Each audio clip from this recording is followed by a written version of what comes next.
भाजपने देशभक्तीचा व्यापार मांडलाय। आता खून आणि क्रिकेट एक साथ कैसे बहेगा हे मोदींनी सांगावं। उद्धव ठाकरेंचा मोदींवर हल्लाबोल।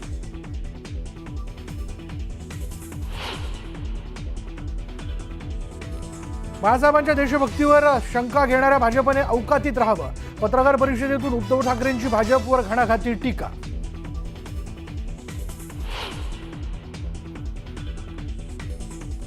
प्रकाश महाजन यांची मनसेला सोडचिठ्ठी। प्रकाश महाजन यांनी दिला मनसेच्या सदस्यत्वाचा राजीनामा। राजीनाम्यामुळे चर्चांना उधाण।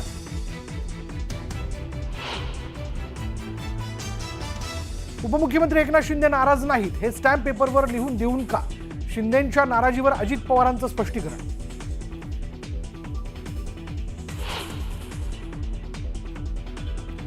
एसीबीसी आरक्षणाविरोधातील पुढील सुनावणी 4 ऑक्टोबरला 3 प्रवर्गात। मराठा समाज मागास आहे हे सिद्ध करावं लागणार।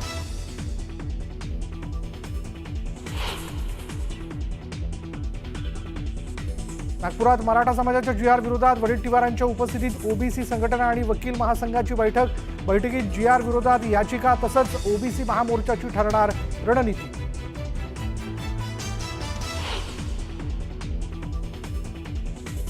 धाराशिवमधील बंजारा समाजाच्या पवन चव्हाणची गळफास घेत आत्महत्या। हैदराबाद गॅझेटप्रमाणे आरक्षण मिळावं यासाठी चिठ्ठी लिहून संपवलं जीवन।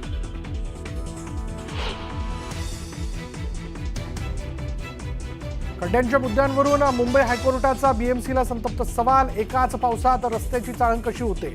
बीएमसीची कोर्टाकडून खरडपट्टी।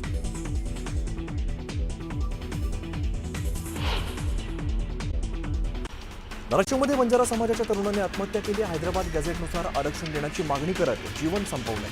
पवन चव्हाण असं जीवन संपवलेल्या तरुणाचं नाव आहे। लातूरच्या बांगदरी गावात ओबीसी नेते लक्ष्मण हाके यांनी भरत कराडच्या कुटुंबियांची भेट घेतली। यावेळेला त्यांनी कराड कुटुंबाचं सांत्वन केलं। भरतने ओबीसी आरक्षण धोक्यात आल्याचं म्हणत आत्महत्या केली।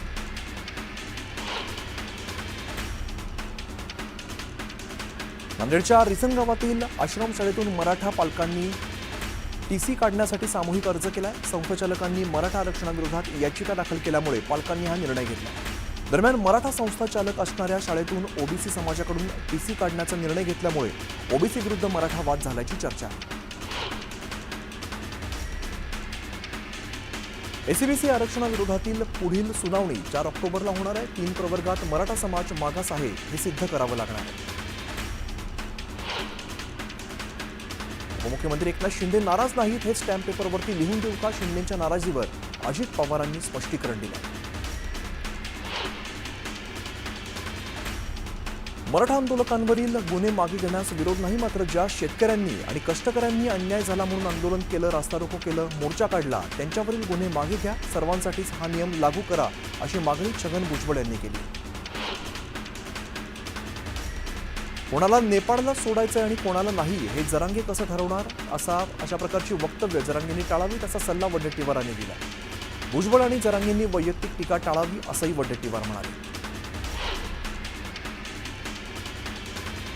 ओबीसीतून आरक्षण मिळावं हा जरांगे पाटलांचा हट्ट बालिशपणाचा आहे। त्यामुळे जे आर्थिक, सामाजिक आणि शैक्षणिकदृष्ट्या मागासलेले आहेत त्या मराठ्यांना आरक्षण मिळायला हवं, मात्र ओबीसींच्या कोट्यातून सरसकट मराठ्यांना आरक्षण मिळू नये अशी भूमिका ओबीसी नेते माजी महापौर राजीव पाटील यांनी मांडली। नांदेडमध्ये मनोहर धोंडे यांनी मराठा आरक्षणाविरोधात याचिका दाखल केली। त्यामुळे नांदेडमध्ये मराठा विरुद्ध ओबीसी असा संघर्ष निर्माण झाला। त्यामुळे धोंडे यांच्या संस्थेच्या आश्रमशाळेतून आपल्या मुलांचा टीसी काढण्यास तब्बल 21 मराठा पालकांनी अर्ज केला। पंतप्रधान मोदींच्या आईंच्या अपमानाच्या निषेधार्थ भाजपाने आंदोलन पुकारलं। काँग्रेस विरोधात भाजपाने जोरदार घोषणाबाजी केली। एआय टेक्नॉलॉजीमधून बनवलेल्या मोदींच्या आईंच्या व्हिडिओवरून भाजपाने संताप व्यक्त केला। पंतप्रधान मोदींच्या आईंबद्दल काँग्रेस पदाधिकाऱ्यांनी अपशब्द वापरल्यामुळे उल्हासनगर शहरातील भाजप पदाधिकारी आक्रमक झाले। यावेळेला त्यांनी उल्हासनगरमध्ये राहुल गांधींविरोधात आंदोलन केलं।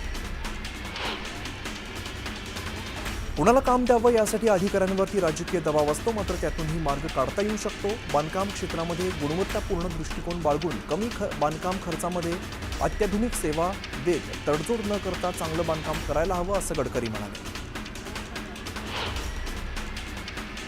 भारत-पाक क्रिकेट सामन्याला ठाकरेंच्या सेनेने विरोध दर्शवला. पहलगाममध्ये हल्ला झाला, त्यांचं रक्त अजून सुकलेलं नाहीये. ऑपरेशन सिंदूर अजून थांबलं नाही, मग क्रिकेट का खेळता, असा सवाल उद्धव ठाकरेंनी केला. देशभक्तीची थट्टा सुरू असून देशभक्तीचा व्यापार केला जातोय असा आरोप उद्धव ठाकरेंनी केलाय. तुम्ही म्हणाल तेव्हा पाकिस्तान मुर्दाबाद म्हणायचं का? राजनाथ सिंह आता ऑपरेशन सिंदूर थांबवल्याची घोषणा करणार का, असा सवाल उद्धव ठाकरेंनी विचारला. मोदी खून और पानी एक साथ नहीं बहेगा असं म्हणत होते, मग आता खून और क्रिकेट एक साथ कैसे बहेगा मोदींनी सांगावं असं उद्धव ठाकरे म्हणाले. उद्याच्या मॅचमधून बक्कळ पैसा कमवणार आहेत. देशापेक्षा पैसे महत्वाचे आहेत का, असा प्रश्न सुद्धा ठाकरेंनी विचारला. जवान शहीद होणार, आपण क्रिकेट खेळणार हे योग्य नाही. भारताला एका मॅचवरती बहिष्कार टाकायला काय जातंय, असा प्रश्न उद्धव ठाकरेंनी विचारलाय. अंगात देशभक्ती भिनली पाहिजे. टीव्हीवरती मॅच पाहायची की नाही, लोकांनी ठरवावं, असं ठाकरे म्हणाले. सिमेंट आणि इतर बांधकाम साहित्यांवरील वस्तू आणि सेवा करामध्ये झालेल्या कपातीचे फायदे थेट ग्राहकांपर्यंत पोहोचवले जातील, अशी घोषणा देशातील प्रमुख बांधकाम आणि विकासक संघटना क्रीडाईनं केली आहे. त्यामुळे देशातील घरं स्वस्त होणार आहे. सरकार इथेनॉल मिसळलेल्या पेट्रोलचा विचार करतंय. गडकरी म्हणाले की ब्राझील गेल्या 49 वर्षांपासून असं मिश्रण वापरतंय.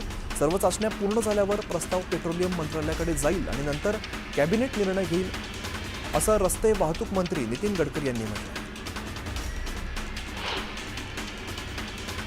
केवळ दिल्ली एनसीआर प्रदेशातच का सर्व देशांमध्ये फटाके वाजवण्यावरती निर्बंध का नको, असा सवाल सर्वोच्च न्यायालयानं विचारलेला आहे. शुद्ध हवा मिळणं हा केवळ दिल्लीकरांचाच नव्हे तर देशातील सर्व नागरिकांचा हक्क आहे, असं न्यायालयानं म्हटलं. 2 वर्षांपूर्वी MMRDAच्या ताब्यातून देखभालीसाठी मुंबई पालिकेकडे हस्तांतरित केलेले रस्ते आणि पूल आता पालिकेला डोईजड ठरू लागले. पूर्व द्रुतगती मार्गावरील 11 पादचारी पुलांची महापालिकेकडून डागडुजी केली जाणार आहे. त्यापैकी एका पुलाची 1.5 कोटींची निविदा काढण्यात येणार आहे. उपनगरीय लोकलमध्ये एप्रिल ते ऑगस्ट दरम्यान विना तिकीट तसंच चुकीच्या तिकिटावरती प्रवास करणाऱ्या 7.74 लाख प्रवाशांवरती पश्चिम रेल्वेने कारवाई केली आहे. या कारवाईत 23 कोटी रुपयांचा दंड वसूल करण्यात आला. गेल्या वर्षी याच कालावधीच्या तुलनेत फुकट्या प्रवाशांमध्ये 35% वाढ झाली.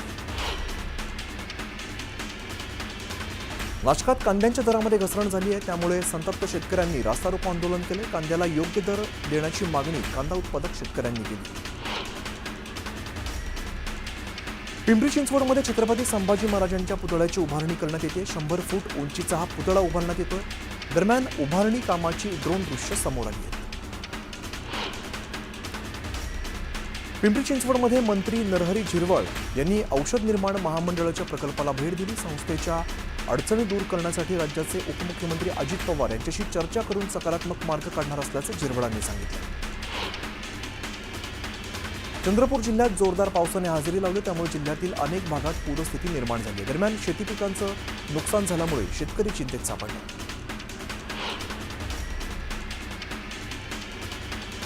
अकोला जिल्ह्यातील दगडपारवा प्रकल्पातील पाणीसाठ्यात वाढ झालेली आहे. त्यामुळे धरणातून पाण्याचा विसर्ग करण्यात आला. दरम्यान नदीकाठच्या नागरिकांना सतर्कतेचा इशारा दिला.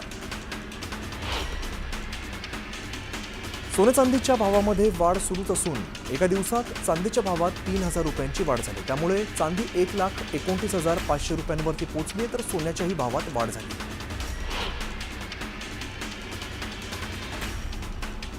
कोल्हापूर ते पुणे रस्त्याची दुरावस्था झाली आहे. त्यामुळे टोल आकारणी तातडीने बंद करावी, अशी याचिका माजी खासदार राजू शेट्टी यांनी कोल्हापूर खंडपीठाकडे दाखल केली. यावरती न्यायालयाने कोल्हापूर साताऱ्याच्या जिल्हाधिकाऱ्यांना नोटीस बजावली आहे. रस्त्यांवर खड्डे असताना टोल वसुली कशी केली, असा सवाल त्यांनी उपस्थित केला. अकोल्यातील पातूर तालुक्यातील अंधार सावंगी या ठिकाणी धर्मांतराचा आमिष दाखवत गावकऱ्यांच्या धार्मिक भावना दुखावल्याचा प्रकार उघडकीस आला. या प्रकरणी 34 जणांविरोधात गुन्हा दाखल करण्यात आला. अमरावती जिल्ह्यातील पळसखेड या ठिकाणी रायगड प्रकल्पाचं पाणी शेतकऱ्यांच्या शेतामध्ये शिरल्यामुळे मोठं नुकसान झालं. जलसंपदा विभागाच्या ढिसाळ कारभारामुळे शेकडो हेक्टर सोयाबीन, कापूस, तूर पीक हे पाण्याखाली गेलेलं आहे. त्यामुळे शासनानं तात्काळ पंचनामे करून मदत द्यावी, अशी मागणी शेतकरी करतात. भंडारा जिल्ह्याच्या शेवटच्या टोकावरती असलेल्या तुमसर तालुक्यातील गोबरवाही प्रादेशिक पाणीपुरवठा योजनेत सततच्या त्रुटीमुळे ग्रामस्थांचं जीवन कठीण झालं. ग्रामस्थांना सतत दूषित पाणी मिळत असल्यामुळे त्यांच्या आरोग्यावरती गंभीर परिणाम होऊन आरोग्य धोक्यात आलं. आंबेगाव तालुक्यातील मंचर या ठिकाणी दर्ग्याखाली सापडलेलं भुयार आणि दर्ग्याच्या बांधकामासंदर्भात उद्भवलेला वाद अजून सुद्धा शांत झालेला दिसत नाही. त्यामुळे दर्गा परिसरात पोलिसांनी जमावबंदी लागू केली. मंचरमध्ये दर्ग्याखाली भराव खचल्यामुळे भुयार असल्याची माहिती समोर येताच खळबळ उडाली. या प्रकरणी भुयाराची पुरातत्व खात्याकडून पाहणी करण्यात यावी अशी मागणी हिंदुत्ववादी संघटनांच्या कार्यकर्त्यांनी केली. पुण्यात Pune on pedals and walkathon या सायकल रॅलीचं आयोजन करण्यात आलं. रॅलीला केंद्रीय माजी मंत्री अनुराग ठाकूर, क्रिकेटपटू केदार जाधव आणि मंत्री माधुरी मिसाळ यांची उपस्थिती होती. आदिवासी समाजाचे आद्य क्रांतिकारक राघोजी भांगरे यांच्या स्मारकाचं नूतनीकरण सुरू असताना ठेकेदाराकडून पुतळ्याची विटंबना झाल्याचे तीव्र पडसाद दिसत आहे. आदिवासी समाजाने आक्रमक होत राजूर गाव बंदची हाक देत सन्मान मोर्चाचं आयोजन केलं. गोंदिया जिल्ह्यातील बोनस पात्र शेतकऱ्यांची संख्या 1,35,013 इतके. यापैकी 1,28,563 शेतकऱ्यांना तब्बल 242 कोटी 98,35,000ची रक्कम अदा करण्यात आली आहे. रत्नागिरी जिल्ह्यातील समुद्र किनाऱ्यावरती पर्यटकांच्या बेफिकीर हुल्लडबाजीचा प्रकार पुन्हा एकदा समोर आला. समुद्रात वाहन नेण्यास स्पष्ट मनाई असतानाही काही पर्यटकांनी कार थेट समुद्रात चालवत जीव धोक्यात घातला. नवरात्र महोत्सवाच्या कालावधीत तुळजाभवानीचं दर्शन महागलंय. मंदिर संस्थानने नवरात्र महोत्सवाच्या कालावधीतच दर्शन फी दुप्पट केली आहे. देणगी दर्शनाचा 500 रुपयांचा पास आता 1000 रुपयाला तर 200 रुपयांचा पास आता 300 रुपयाला मिळणार आहे. हैदराबाद गॅझेटसाठी आता महादेव, मल्हार, कोळीही मैदानात उतरलेले आहेत. हैदराबाद गॅझेट लागू करून आरक्षण देण्याची मागणी करण्यात आली आहे. 17 सप्टेंबरपर्यंत निर्णय घ्या, अन्यथा मंत्र्यांना फिरू देणार नाही असा इशाराही दिला. धुळे जिल्ह्यात आता मोफत अँजिओप्लास्टी होणार आहे. धुळ्यातील शासकीय जिल्हा रुग्णालयात शासनाच्या सुमारे 18 कोटी रुपये निधीतून खानदेशातील पहिलं अत्याधुनिक कार्डियॅक कॅथलॅब युनिट हे उभारण्यात आलं. जळगावच्या भडगाव तालुक्यातील कापसावरती लाल्या आणि मर रोगाचं अतिक्रमण झालंय. जमिनीत सतत गारवा आणि पाणी साचल्यामुळे पिकाचं नुकसान होतंय. त्यामुळे कपाशीच्या उत्पन्नात मोठी घट झाली असून शेतकऱ्यांचा हंगाम बुडण्याच्या मार्गावरती. गोंदिया जिल्ह्यातील नवेगाव नागझिरा अभयारण्याच्या जंगल परिसराला आग लागलेल्या मंगेझरी जंगलात रस्त्याच्या कडेला वाघ आढळून आला. यावेळेला रस्त्यांवरून जाणाऱ्या नागरिकांमध्ये भीतीचं वातावरण आहे. पुण्याच्या दौंड तालुक्यातील केडगावमध्ये बिबट्याची दहशत पाहायला मिळते. केडगावमध्ये घरासमोर फिरत असलेल्या श्वानावरती हल्ला करत बिबट्याने श्वानाला पळवून नेलं.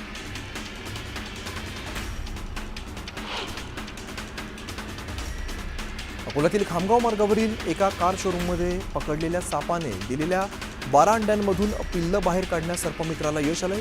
मागील 58 दिवसांपासून या अंड्यांची योग्य काळजी घेऊन त्यांनी या सर्व धामण सापांच्या पिल्लांना जीवदान दिलं. अकोल्याच्या दिग्रस खुर्द या ठिकाणी शिक्षकाची बदली झाल्याचं समजताच विद्यार्थ्यांनी हंबरडा फोडला. आम्हाला सोडून जाऊ नका सर असं म्हणत विद्यार्थ्यांनी शिक्षकांची गाडी अडवली. या घटनेमुळे विद्यार्थी आणि शिक्षकातील जिव्हाळा आणि आपुलकीचं सर्वांना दर्शन झालं.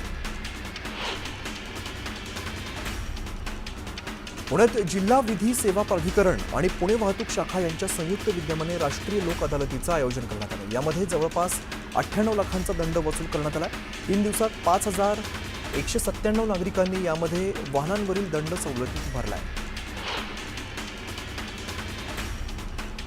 महाराष्ट्र युवक काँग्रेसमध्ये अंतर्गत गटबाजीचा वाद पुन्हा एकदा पेटलाय. पक्षाच्या नियमावलीनुसार अध्यक्षपदासाठी वयोमर्यादा 18 ते 35 वर्ष असते, पण 37 वर्षीय शिवराज मोरे यांची नियुक्ती कशी करण्यात आली असा सवाल युवक काँग्रेसचे जिल्हाध्यक्ष आशिष मंडपे यांनी विचारला.